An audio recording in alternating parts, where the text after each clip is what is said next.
no. If it's what you enjoy, and if it's not your whole life, then you enjoy these indulgences and these hobbies and whatnot.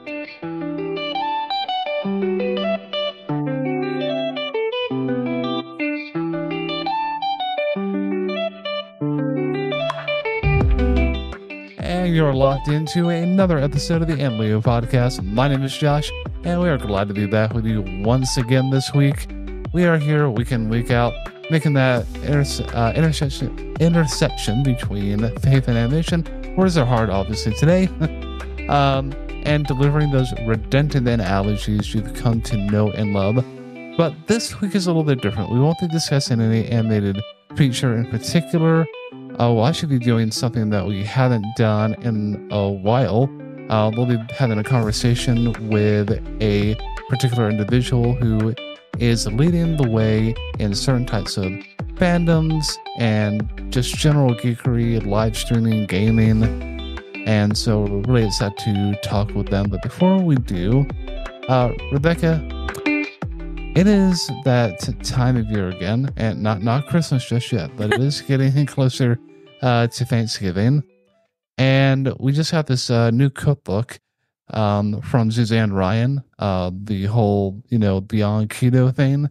And the thing that I like about this is what it does with this cookbook is that it discusses the emotional aspects along with the eating, but it delves more on the emotional side of, okay, what is this lifestyle of eating about? But yeah, go ahead. It does. I haven't had a chance to really dive too much into the book itself, talking about the emotional side of things. But I really appreciate that she's done this with her book. I think it's really important to address that because it looks more at the whole person, because it's not about only eating right. It's also about looking to your exercise life, your emotional state, your spiritual part of your life. There's all these different aspects of each individual that's really important to nurture. So I'm glad that she's talking about more than just what is the diet and what are the recipes to offer. So I think that's really nice about cookbooks. I've got a couple others that really do that look at mindset, that look at these different things. And I like that it addresses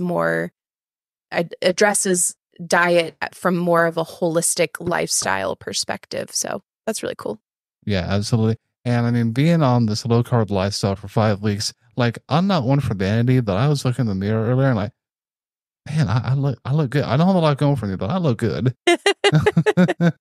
But yeah, so we're excited about that. And again, the point of these banters is to give you kind of a glimpse into our personal lives before we get into all the other types of stuff that we talk about.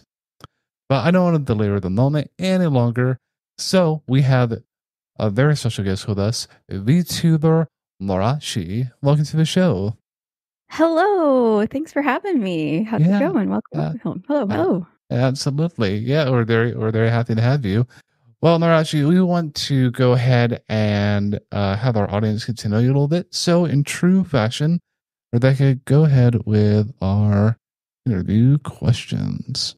Yeah. Well, first up, I know we talked a little bit about your dog, but tell us a little bit more about yourself. What's your background? Tell us your story, if you will. Sure, of course. So, as you can tell, I'm a VTuber, which means I am a virtual streamer of sorts. The term originated from the virtual YouTuber. That's kind of where it came from, that term. That was where it was coined. But it's kind of been expanding into other sorts of social media platforms. So you've got places like Twitch, Kick, some people stream over on Twitter, TikTok, all of those different platforms have VTubers on them. And I started this about 1.5 years ago. And originally I was going to just do hand cam. I wanted to actually do nails. That was kind of my big thing. But I ended up deciding that I didn't really want to do face cam. I kind of wanted to keep that, I wanted to keep that, my personhood, my identity kind of more private, just because I'm not interested in limelight. You know what I mean? I like to have that space and be able to, do my daily life without worrying about having anyone talk to me. It's kind of like one of those situations where you go to the grocery store and maybe like your mom's friend comes up to you and says, "Oh, how you been?" Like even that kind of a situation I'm sort of like nervous about. So I was like, all right, I'm going to do something different. So I was either going to do hand cam, but as I was looking around, I started noticing that VTubers were a thing. These characters that you could create for yourself, anime specifically style. And I just thought that was the coolest thing. And I'm like, I got to figure out how to do that. That is just so interesting to me. So I looked into it and I started off with like a different model than what I'm currently using. I actually had a 3D model and it was really an interesting experience. And I realized I wanted to go with 2D. So as you can tell, like this looks more like a hand-drawn drawing. And it worked out really well. I learned how to use OBS. I learned how to use a bunch of different programs. And I started to realize that if I was going to do this, I didn't want to just do content creation on YouTube, but I also wanted to do streaming as well on Twitch and on Kick and places like that. Nice. That's really cool. I would imagine it would be really nice to not have to worry about like hair and makeup and how you look and the angle of the camera. Cause like sometimes that can be a lot. For sure. I can totally see that. There are lots of folks out there who will, get themselves ready every single time for a live stream. And they take a lot of time to do that. They're very, and there's folks who do not care, actually. There's a lot of folks out there who are like, I'm good. So it really depends on your, who you are and what you like to do. But for me, I would want to do all of the dress up and everything just because I'm self-conscious like that. But I decided that I would rather do this because, the amount of effort I have to put into my presentation is a little bit, it's not as difficult because you don't have to do it every single day. But it still has all of the technical issues in the background, which can be a hassle. So for example, things like my face suddenly freezing. Like that, that kind of a thing can happen. And there's just a lot that can go wrong. But, with my audience, thankfully, they're very gracious and they're always, they're very supportive. Oh, that's so great to have a community that's really supportive. How long did it take you to learn all of these programs? And do you feel like you kind of got it now after a year and a half or so? It actually, I would say that it took me a long time to learn. Even now, like I'm still learning all different techniques. And like I actually had a laptop for a really long time that would always kind of just die on me while I was streaming. So that was something I had to start learning about GPU and CPU and making sure that I had enough, memory and making sure that was okay. But as I've learned, I've been able to grow in that area. And thankfully, I've had people around me who have been really amazing with helping me learn those things. And at this point, I still have hiccups. It still happens. There's just things that I think will always happen. For example, right now, my biggest struggle is my camera because it does actually keep on like stopping for some reason. And I've been reaching out to the company and anyway, that's a whole story. Point being, I'm going to need to buy a new camera eventually here. But it's been a journey for sure, but it's not too terribly difficult. And if someone were to want to start to do this themselves, they totally could. There are a lot of free assets out there. I would recommend someone, definitely just trying it out, doing the free things first before ever trying to invest money into this sort of a situation. Because when you get to that point, it does become very expensive. Trying to keep your systems up to date, trying to make sure that you have enough memory, hiring people to do certain things for you, artists, of course, and even the models themselves. For example, models like mine can run between, depending on who you go to, they can run between a few $100s all the way up to tens of thousands of dollars. Yeah. And when you say models, does that mean the software that runs the program of everything? Nope, it is literally the character that I am moving right now. So Got it. what happens is an artist will actually go in and draw everything piece by piece. So for example, I could turn my hair off right now if I wanted to. Oh. That was drawn separately. I could turn off my eyes if I wanted to. That was drawn separately. And then someone goes in there and actually will do something called rigging, where they kind of connect all the pieces, and eventually that connects with the program that I'm using, and it will help with facial tracking and making things actually move. So that's how you can kind of see like where, like I can move my head around, and my hair moves a little bit, for example, eyes blinking, motion tracking of the eyes, all of that. So Really that's why cool. yeah. And it depends on who you go to, because there are people who have a lot of experience in it. There are folks who are just starting out. So, if you have a friend who's just starting out and they're like, oh, I want to do your model for you, if you want to do rigging, like that's a great way to start out. If you've got some friends in that, area, why not? Yeah. Yeah. I love that you said to start out with the free stuff. You don't have to like go all in and spend a bunch of money if you're trying to do anything creative or technical or whatever. Yeah, I've been known to not do that. I mean, it can be super exciting though, too. Yeah, so it I can understand be. that. Yeah. And for my journey, it's been, a year and a half. And I can tell you I've spent thousands of dollars doing this, but it's been really good.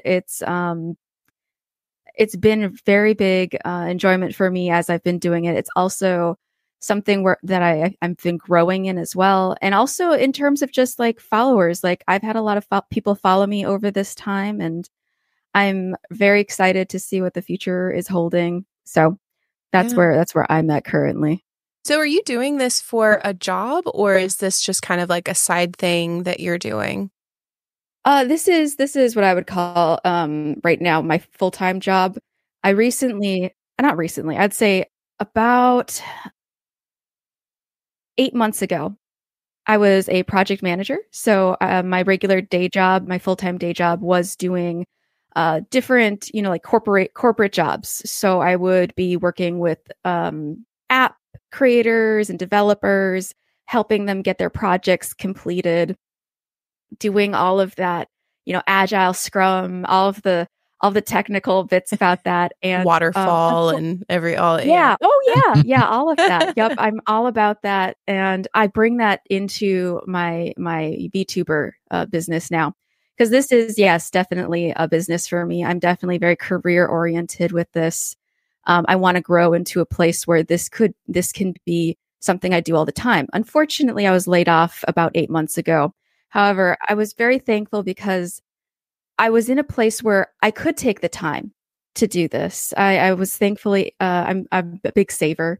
So I had enough squirreled away so that I could actually take that time to try something new, be able to really put my time and effort into it. And I think that's been a big joy to me, being able to do that, being able to explore my creativity and also try to improve myself at the same time. So I'm very happy that I was able to do that. I'm sad in some regards for losing, my old job, of course. And I think that at this point, like I would still appreciate getting another job, for example. Like it's not like this is a huge moneymaker by any means. Eventually, potentially, it could be something that could sustain an income. But I think to get to that point, it would take a lot. For anyone who's thinking about becoming like a full-time streamer or full-time VTuber, there's a lot behind this. And it's not like you're going to get 1 million subscribers on Twitch all of a sudden. It doesn't work that way. Oh, it doesn't happen overnight. Yeah, if only. Even, I mean, some of the biggest VTubers, for example, like Iron Mouse, she's actually one of the most subscribed to, she is the most subscribed to person on Twitch right now. She actually had been she was actually a VTuber for about like 3 years before she got really huge. She's definitely an inspiration for folks who want to make it in the VTuber world. So it takes time. It definitely takes time. And I would say if you're looking into this, don't quit your day job quite yet. Don't do that quite yet. Make sure you're stable enough to be able to do that before you jump both feet in. For me, it was kind of, I didn't really have a choice. So I was like, all right, let's just do it. Let's go. And I've been enjoying it. So yeah, it sounds like kind of a blessing in disguise there. Honestly, though. yeah. And we were talking with another person, Dante, who we had on about a week or so ago. And he had also got laid off as well, but he then used that to dive into his creative outlets and designer, making his own music, also being a Twitch streamer as well. And, something that's the secret. Get laid off on your job, and good things will happen. How about what to do when you get laid off? Not that you're looking for that. Yeah. If you get laid off, you can, I guess, invest your time somewhere where you can invest it into yourself and things that you enjoy. I think that's not a bad idea at all. And if you need to, if you're desperate to get a new job, definitely focus on that. But if you have the ability to, then, do it. Yeah, absolutely. Yeah, I would definitely say for career advice, always have another job lined up if you can. Before you leave somewhere, if you're like, I hate this job, right? please don't leave your job. Yeah. Goodness. So what is the most rewarding part of being a live streamer? And then also, what's the most stressful part? Oh, well, I'd say the thing that I like the most about being a VTuber is having that creative freedom. And also, as I've done this, I've been so shocked because a lot of folks are I kind of went into this whole, the whole VTuber side of things as like business minded, career sided. I didn't expect to make friends in this field. But I was just so shocked by the amount of people that I've met and the people that I've connected with over the last year and a half. And I've just been so surprised at like the friendships actual friendships that I've made online. And I didn't expect that. I've never really lived on the internet growing up or as an adult. And I this is very new to me, like being able to actually connect personally, like on that level, with other people who are VTubers who have experiences like me. And I've just really appreciated that. And on top of that, I would say having a community that kind of reflects my values and enjoys the same things that I do has been a really interesting sight to see because they always say that your chat reflects you. So it's really important, like when you're, you have your own chat, that you kind of like, guide that chat. So like you tell them you're okay with certain things around boundaries, things of that nature. But eventually people find you because they like the content you're making. And normally you like your own content. So sure hope so. Yeah. And I'd say that the most stressful thing about being a VTuber is going to be things like technical things. Obviously technical difficulties are always extremely stressful. It's because generally, if you're a streamer, you're live the whole time. There's no editing behind it. So if you are having a meltdown, like your computer is just deciding it doesn't want to do its thing, like it's live, baby. So that's probably a little bit one of the stressful things. But thankfully, I've had such an amazing group of viewers, and my chat's always been so supportive of like being there and like sticking with me even during the times when it's like, oh geez, the computer's melting down again, watch out, oh geez. But otherwise, I'd say for stressors, there are all the trolls out there. Ooh, trolls, guys. You probably have your fair share, and I get that. And those guys are not fun to deal with, but eventually you find a way to deal with that. And one of my ways is to ignore the trolls. Golden rule: if you don't want to deal with the troll, just don't. Right. If you can avoid them, do. But otherwise, if they're more like someone who has to stick around for some reason or not, that can be an issue. So that I'd say is one of the stressful things about doing this job. I can go a little bit more into that actually, as in like it, this being a profession. Yes, 100%. I actually have an LLC attached to my name, so that because I do make money. That is the other thing is that this is something where the government's going to come knocking on your door if you're not paying your taxes, unfortunately. Twitch tracks all of your income, and they send that information in. You're you're a contractor. You're a contractor with them. So you have to, think about that kind of stuff. I keep lots of forums and charts. And as I mentioned to you all before, being a project manager, like I think about that a lot and trying to I'm currently trying to find some people to help me with, like the financial side of things. But yes, I do very much consider this a business because when you are dealing with money, the government wants to know. So, yeah, I gotta deal with it like that. Yeah, that's such an important thing to mention, that it truly is a business. If you're making money like that, and yeah, you do have to pay your taxes. And there's a lot of people, they don't see what's going on in the background. Like I wouldn't have thought of that.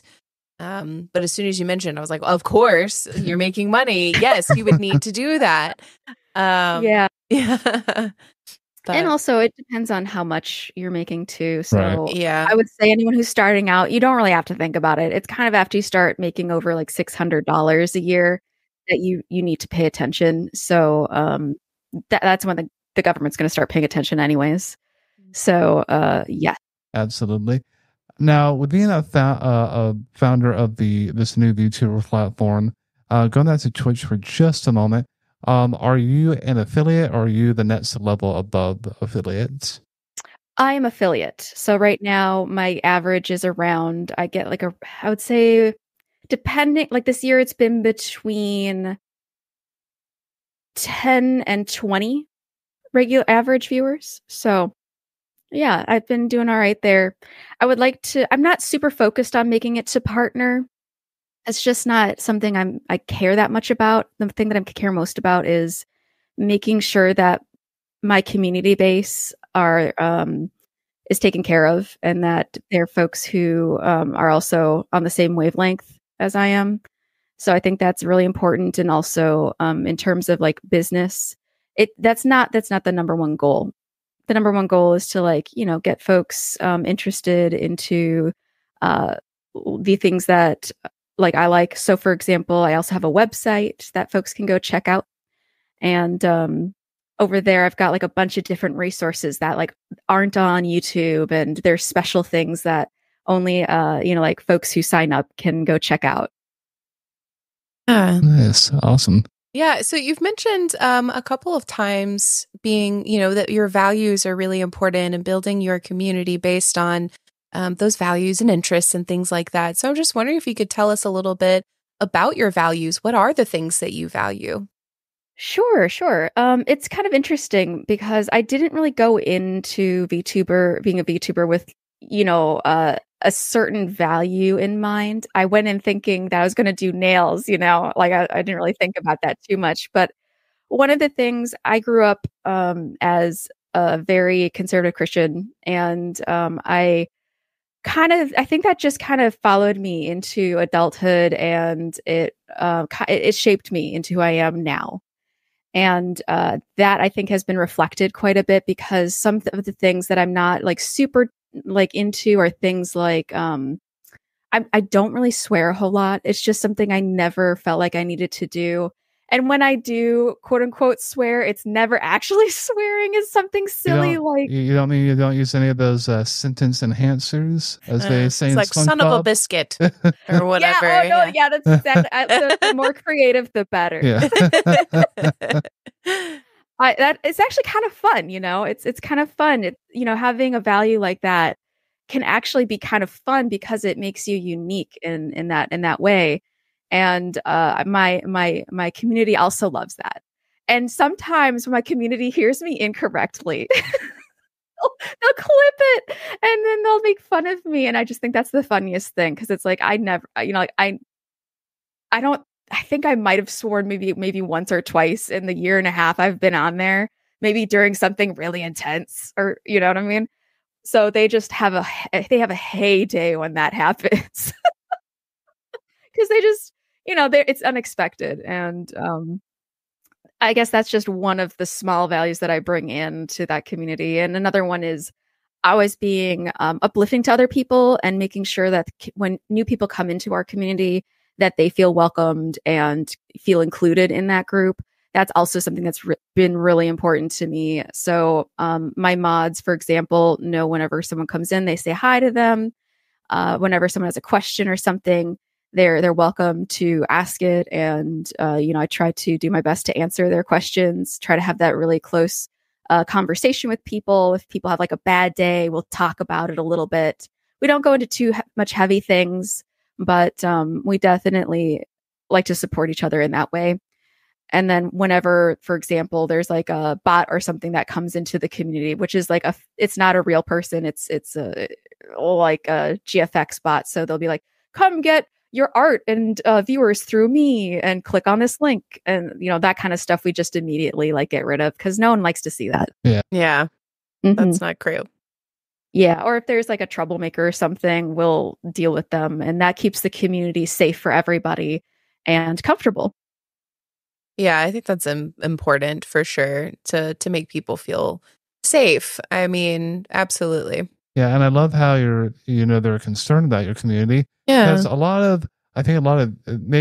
not a lot, but some creators, I would think, it's like they put community second and then content first. Where, yeah, you have to have good content, but your community is what is making your bread and butter, especially if you're receiving an income from it.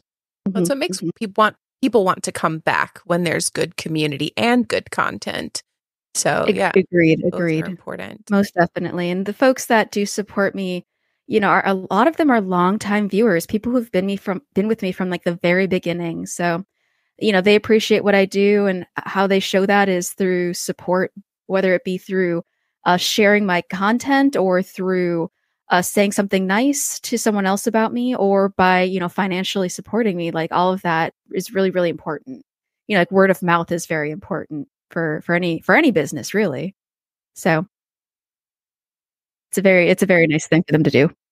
Yeah, it is. It's so great to have a good community too. I know with Analuia here, we've built up a really great community, and like I love doing our roundtables where we have like groups of people come in and just chat about anywhere from like anything. Fantasy authors, cosplayers, people who do devotionals for anime, and just general enthusiasts. So we have a lot of fun doing that each year. Yeah, that's great.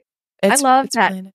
I remember when I first saw y'all, I think I stumbled upon you somewhere with like podcast kind of stuff.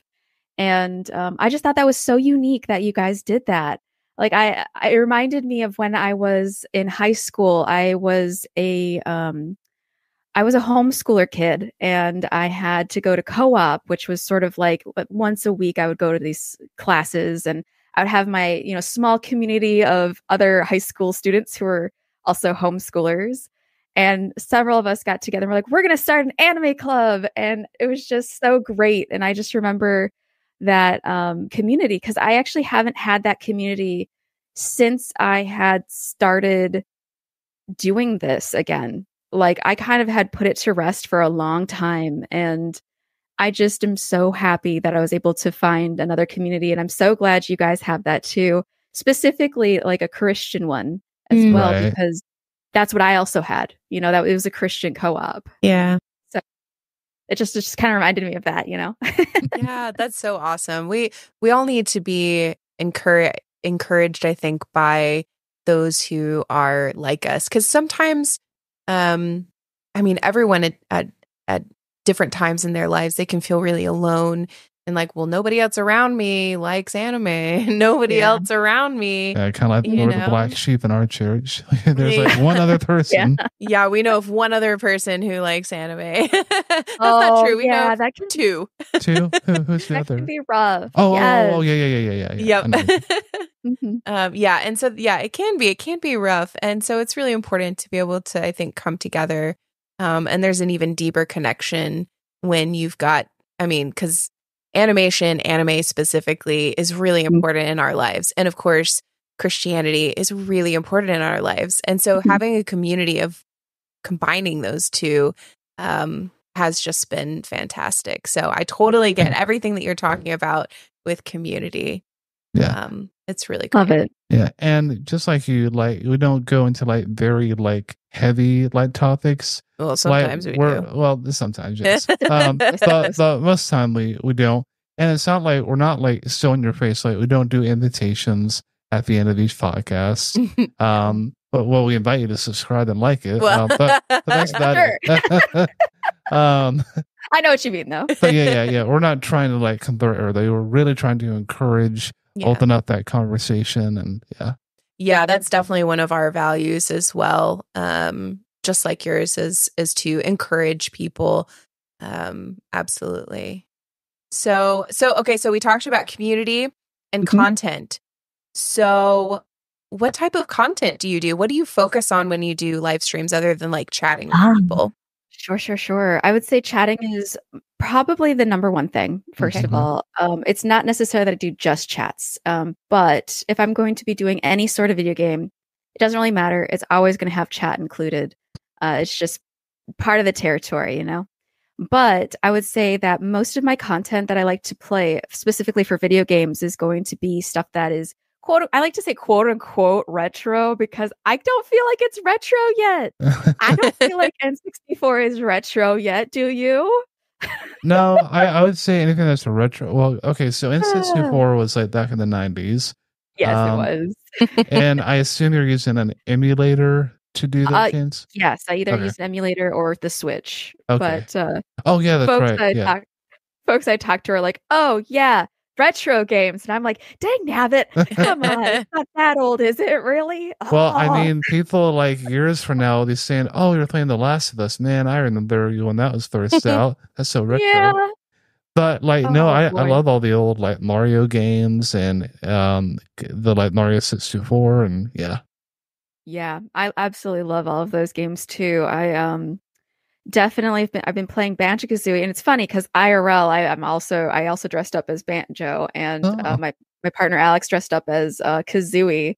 So he and I went to a party just the other night, and it was really fun to be able to, like, you know, share a little piece of ourselves that, you know, we remember from being a kid. And also I still love it. I mean, I don't not love it now that I'm an adult. But yeah, definitely quote unquote retro games. At least that's what lots of folks say there. And let's see here.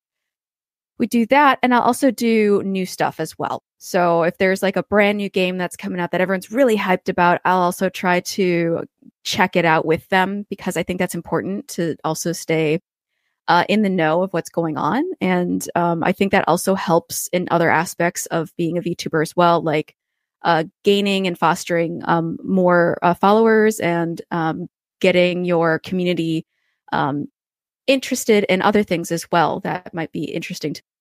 Yeah, that's cool. What are some recent current games that you've checked out? Oh geez, let's see here. What did I just start playing? I feel like I have to like go look into my Steam account, but these are not new games that I'm thinking of off the top of my head. My go-to like sad game when I'm like feeling down or something has gotta be 7 Days to Die. Like that. It's like a zombie game. It's a zombie horror game. And that's one of the games that I go to on occasion. Another one, I don't know how old this game is. I don't know if it's exactly old, but it's called Horror World. And it's sort of like a Junji Ito-esque video game. I'm not sure if you've heard of Junji Ito, but he is a manga artist who creates ghost stories and kind of like paranormal stories. And he's one of my favorites. And some people developed a video game that was like his work. And it's absolutely amazing. And I've been playing that for my community a few times. I'm thinking about doing a little bit more now because Halloween is kind of around us. I'm thinking I might do a little bit of that at our party coming up here. But as for new stuff, I'm also thinking about playing, what is it called? Oh gosh, no. Hold on a second. Metaphor, that's what it was called. Metaphor. By the same developers as Persona. Oh, okay. Nice. That's a brand new one that's come out recently that I'm looking into playing. I haven't started. I'm considering it. It's like a JRPG, and it's kind of set in a fantasy world, which is different from the other ones that they've made, because the other ones they've made have all been about being a high school kid student and the life of being a high schooler. And this one is very different because it's set in a fantasy world, and it's a little bit more focused on looking at the aspects of democracy. And I haven't played through everything. Obviously, I haven't started playing it, but that's sort of the ideas that I've been seeing so far about it. Okay, cool. So it sounds like maybe your preferred genre is more in the horror area. Is that right? I do like it. I do like it. I don't make it like a big thing or anything like, oh yeah, I'm totally a horror VTuber. There are other people who are way more into that. So I like to say that I'm more of a variety streamer. I generally like to keep everything very chill. That's another aspect that I like to kind of get out there, is that I don't yell and scream. I'm not going to be angry, super angry at my whatever I'm playing. Generally, I like to keep it really chill. I like it when people feel calm and comfortable. And I'd say that even sometimes I will even do like really quiet streams where I'll talk kind of more like this, and I'll have like a much more kind of like intimate experience with people like this, so that it's a little bit more like ASMR, kind of more cathartic. It helps people to relax. I've even had a point where I've had people say like, this is kind of like ASMR because it's very calming and quiet and almost like a whisper. Because there's a lot of folks out there who are much more energetic. A lot of the, there's like classic, I would say classic personalities out there of different animes. So, for example, you definitely have, I would say like the more like smaller, shorter stature person who's got like that really high pitched voice and high energy, and they call them like gremlins, for example. And their whole idea, the idea around them is that they're chaotic and kind of a little bit crazy, maybe a little bit stupid, and quote unquote lovingly stupid. Okay. So that's something that makes them charming. And that's what some people are attracted to and like to watch. But for me, that is kind of like the opposite of what I do. I think that the variety, I'd say the most folks that watch me are going to be probably in the age range between 25 and 35, rather than the younger audience between 16 and 20, for example. I've noticed that a lot of folks are more drawn to a little bit more energetic characters and VTubers. But when it comes to having a more relaxed environment, I think that folks who are a little bit older actually enjoy being in that atmosphere a little bit more, since that's what I've been seeing with my audience. Oh, that makes total sense. I would definitely agree. If I'm going to be watching a VTuber, like I would like a calmer atmosphere. I'm starting to feel like an old fogey. No, don't. It's part of, I think, like also like growing up and also getting new experiences and just having a different experience in life as you learn more about yourself and the world around you. Like, I don't think it's a bad thing at all to want to have peace and relaxation. I think that, we're excited as kids, like everything is new and we're vibrating with energy, and that's okay. Like, that's fine to be that way. But eventually, some people, we mellow out and we just like, we're cool, we're just cool. Yeah. The more we talk about this, growing up and everything, and it makes me think of that Blue Cross Blue Shield commercial where, like, the guys in the commercial are saying, we don't get old because we don't quit playing because we get old. We get old because we quit playing. Yeah, there's like 50-year-old guys playing basketball and yeah. So yeah, but you're right. It's just a new experience. It's not that, well, I'm an old fogey now, or right. I think there was like a Little Mermaid episode where King Triton is, feeling his age. Oh, I'm just an old fuddy-duddy. Oh, you aren't a fuddy-duddy, Daddy. Yes, I am. But no, you're just having a new experience and you do mellow out because you can't be expected to have that like high level of energy, throughout all your days. Yeah. Some people do. That's great for them. I mean, yeah. Okay, so we can't leave this conversation without asking, have you seen the new anime about VTubers? And I forget the... I did not watch it, but I saw it. I currently, after I did the layoff, I decided to cut off all of my subscriptions. So I cut off Crunchyroll too. So I haven't seen it. I'm so sad, but I have heard of it and I am so interested in watching it. So I would totally watch it the minute I get a chance to. Yeah, have access to it. I think you would really enjoy it because like everything that you've been talking about, we've only seen like the first couple of episodes. But everything you were kind of talking about, the experience of like being invisible in the outside world because nobody knows your face or all of these different things. I was like, oh, that's exactly what this girl kind of went through.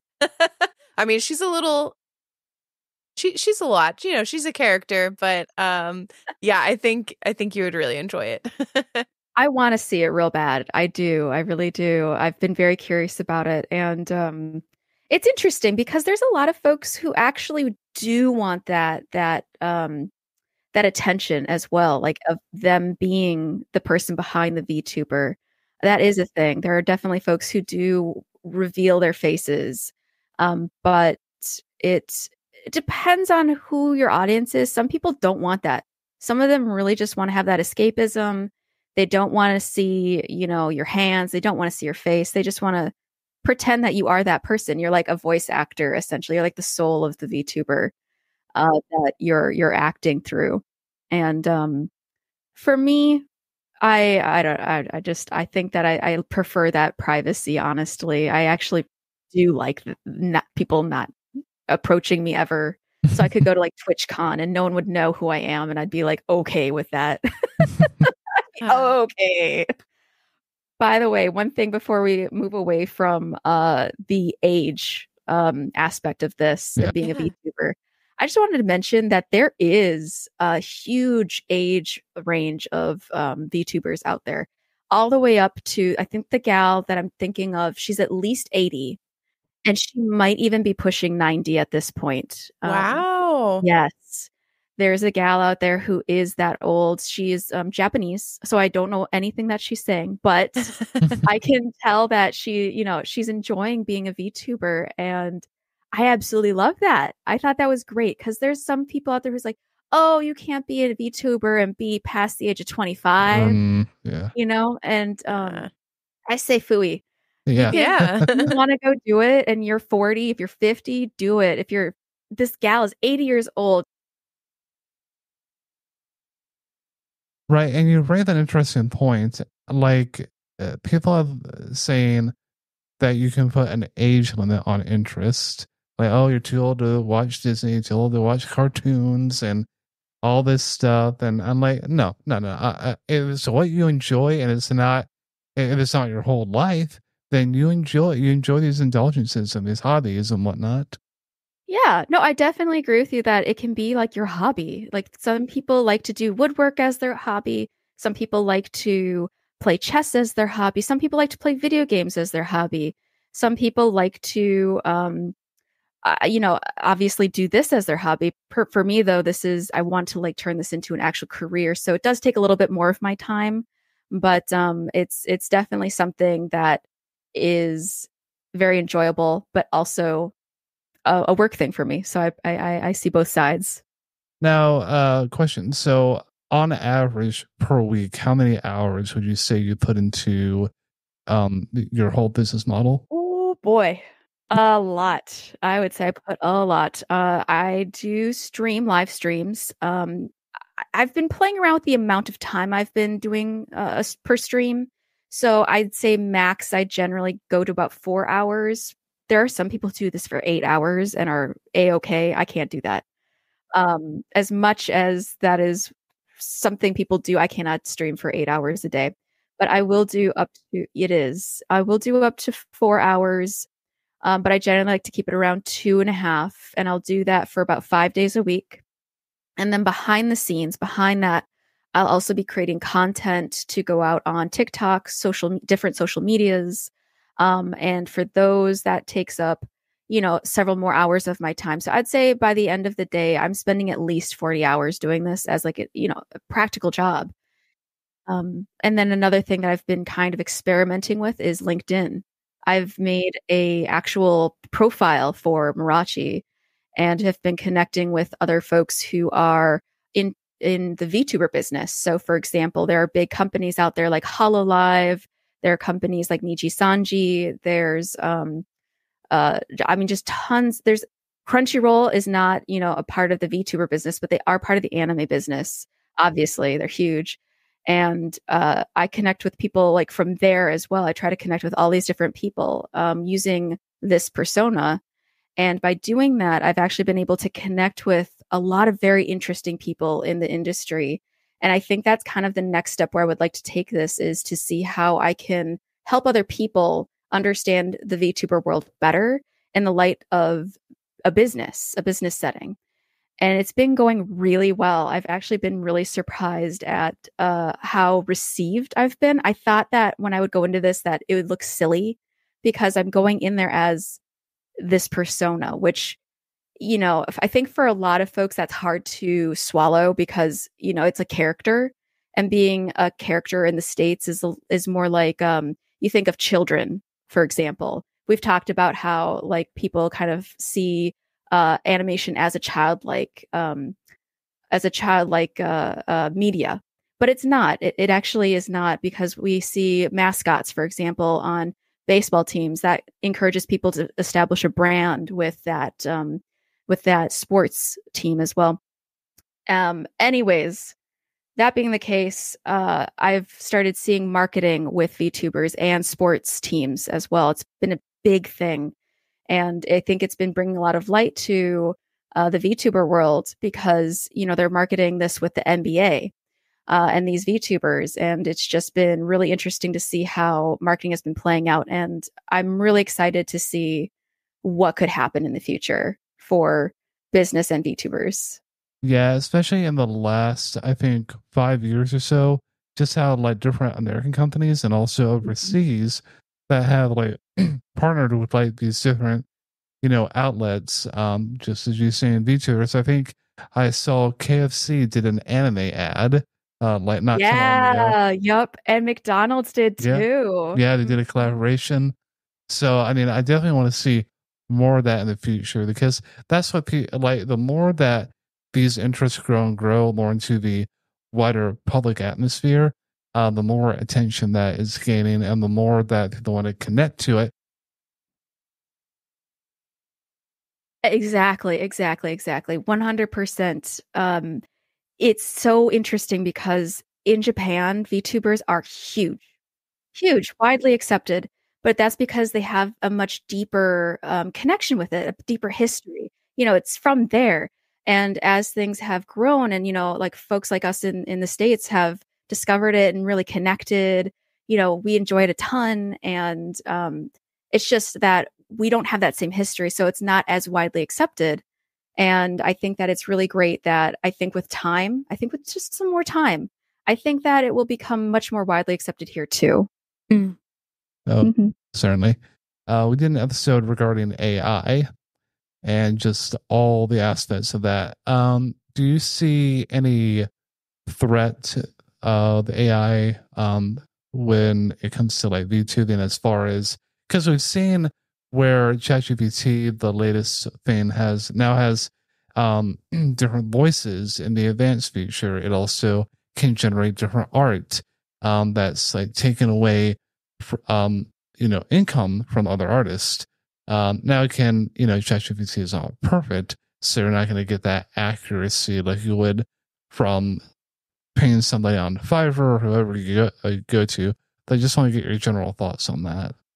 That is a very good question. It's actually kind of interesting that you bring it up because I'm writing an article on this. I recently wrote an article on the mobile platforms and VTubers, and I'm actually going to be releasing very soon whether or not companies should invest in VTubers versus AI interactive models, because I have seen the most, I mean, it's crazy how they can interact with people. And I've in the article I go into how there's differences. There are big differences. So for example, when it comes to an AI model, a character, they're good at, for example, helping people with repetitive tasks. So things that are going to be like customer service, like getting you through the same thing over and over again. There's going to be all sorts of stuff. And I should share with you the link when I put it up. Definitely share that with you guys. But essentially, in the end, what I kind of come to the conclusion is that one of the things that AI won't be able to take away is a person's, like, human beings' actual experience with a product, for example. So even though they could say certain things, they could maybe take information from other people, put it together, and say, this is what the general audience thinks about this product. They're never going to be able to sit there and say, I went to this restaurant specifically and I had this experience. I saw that, like a fly in my food and I almost ate it, like that kind of experience. Or I went there and I had the most delicious steak. It was prepared, it was the best steak I ever had in my life, and they can go into how they experienced that.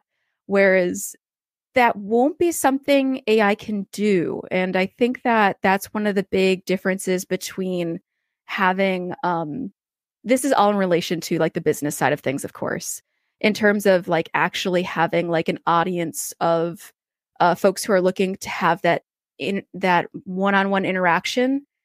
There's going to be some stuff coming in that will be, I think, surprising to people.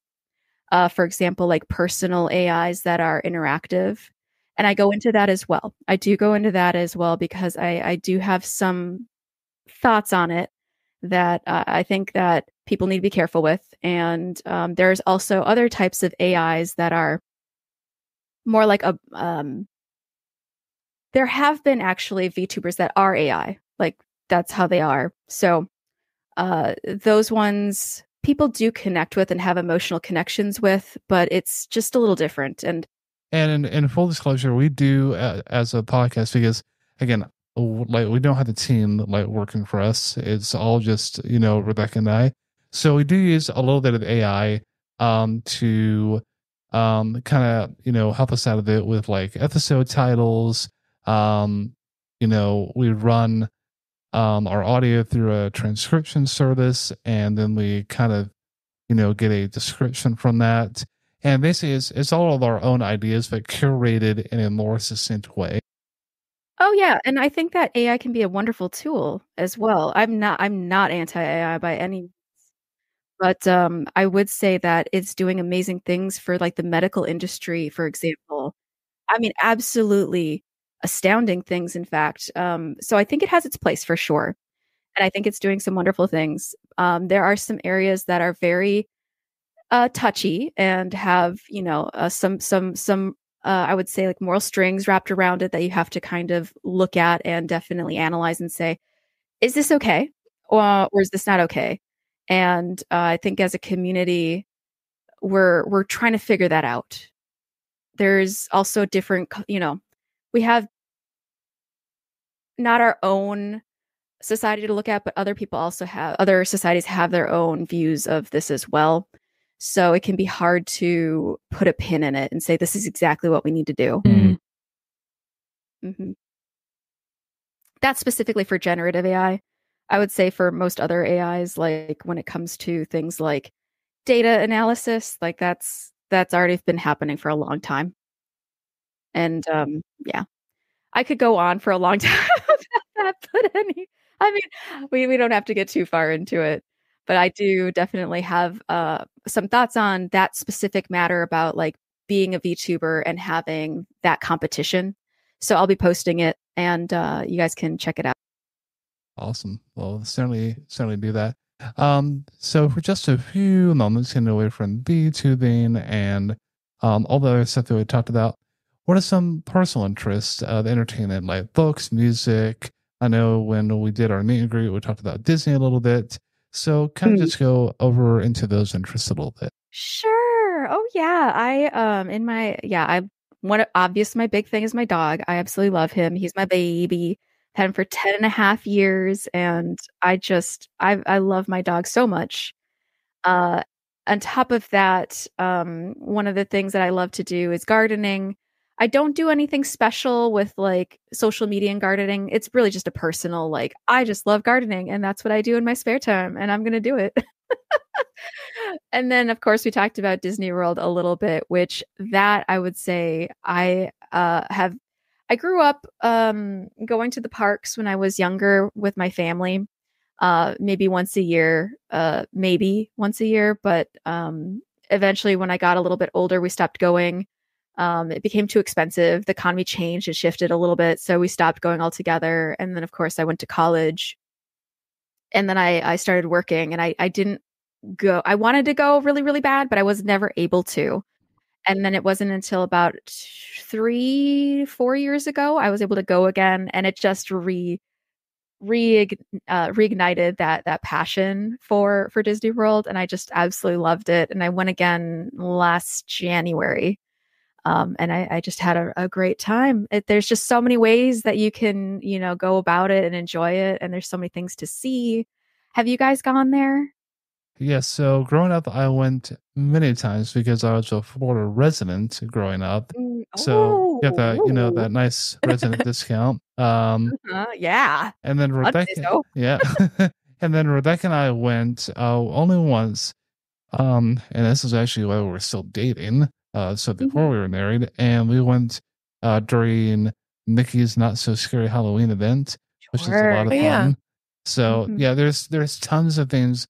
Like, you honestly need a full week if you're gonna experience everything at the parks. Agreed. There's so much. I mean, even with 1 week, it can be so hard.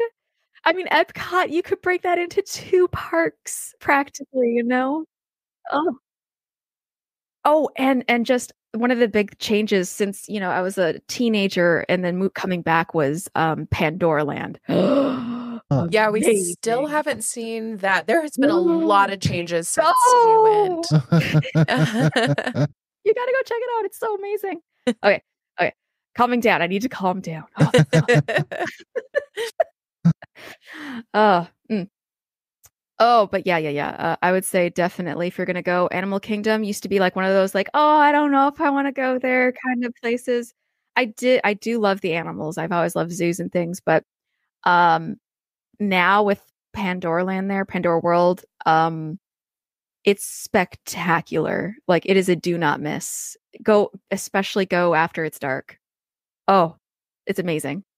Highly, yeah. That's my 2 cents. It's just, if you're gonna go, make sure you check it out. Awesome. So before we wrap up here, so we went over a few games that you were playing, but give us your top 5. We'll send it 2 categories. Give us 3 top games of all time that you loved, and then give us 2 top movies or TV shows. They can be animated, not animated, whichever. And go when you're ready. All right. So I would say that top games are going to be the Banjo-Kazooie series. I just, my heart is there. When I play it, it's like comfort food. It's like mashed potatoes of video games for me. And don't get me started on mashed potatoes. Love them. It's just a comforting game. It's like when I go back to that game, I just feel like I could live there. I don't know what it is. And there's 2 of them.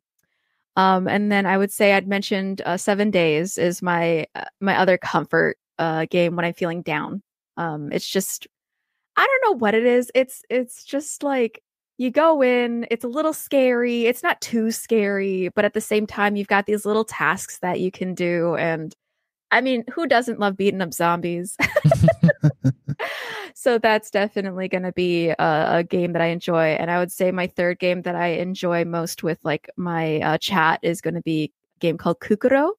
It's not a super well-known game. It's a small developer who made it, but it is a really great game for getting to know people. And it's essentially a game where there's several games inside of it and you play directly with chat. So they type inside of chat like what they want to do. And so their little character will move around on screen and go do whatever they asked it to do. So I'd say those are some of my very favorite games personally, you know, and also to share with others. Oh, and let's see here.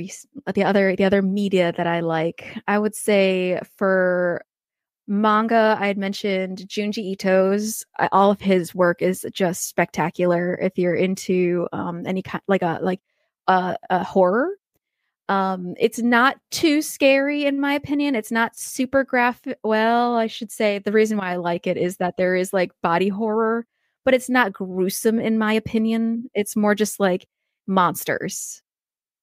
I like monsters a lot. I think monsters are really cool. And so that kind of leads into like, yeah, I like more like dystopian, futuristic sci-fi movies and more like the zombie horror type of movies as well. So growing up, one of my favorite movie series was Hunger Games. Because it had all of those aspects of monsters. There were like crazy creatures in there. There was that dystopian future. And then it also had a very interesting storyline underneath the undercurrent of like, you know, the society that they lived in and trying to create a better future for themselves, even though it costs a lot. So I thought that was, I just really enjoyed that series. I read the book series and everything. I ate it up. Yeah, that's some of the things that I really like. That's awesome. Yeah, like I played some like zombie games like The Last of Us, of course. They were popular. I tried to get into playing Resident Evil. I did 2 remake. Couldn't do it. Was it too scary? It was like, okay, clickers, fine. Lickers, sons of biscuits. I'm not doing it. Not doing it. Not doing it. Sure. Oh, jeez. Yeah. Or like the Silent Hill can be super duper scary. Like that's the kind of stuff where I just can't move. You know, I get too scared and I can't like play the game.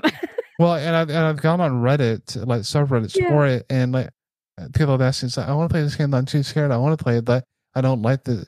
Okay, and then people say, remember, it's just a game. They can't hurt you. It's like, but they could. It doesn't matter. It's right. It's like 100%. Do you guys ever try to play? Do you have VR? Have you ever tried VR before? I have like outside of our house. We don't have like the home VR stuff, but I played. There's a place near where we live that is like a whole virtual reality. But yeah, cool. Are you going to talk about the zombie game, Josh? Which one? The VR one. Oh gosh, yeah, I tried, and I'm just like, no. I know. It's a totally different experience when you're inside of it, like a headset. And I tried playing Saints and Sinners, the Walking Dead Saints and Sinners game. It was too terrifying. I couldn't handle it. It's like when you're inside that headset, everything is like real to you. Well, yeah. So I had the 3D headset for PlayStation, and it really does feel like it is all around you. So when I put this on and I tried to play the Resident Evil 2 remake, I nearly had to like throw this out. Thankfully, it didn't break. So, gosh, but yeah. Well, Mirachi, thank you so much. We have really enjoyed having you on this episode of our podcast. For people who for those of our listeners, viewers who want to follow you through what you're doing, where can they find you? They can find me at anywhere at Mirachi. So you can use that on any social media platform or just go to my website, which is www.morrachi.com. That's sorry, Morrachi. I can't remember how to spell my name. And I'll be there. And on Twitch, same thing. Just look up Mirachi and I'll be there. Google it and you'll see me. Don't worry. Awesome. Well, we will have the links to all of her socials down in the description. And until next time, keep those halos shiny and stay holy, my friends.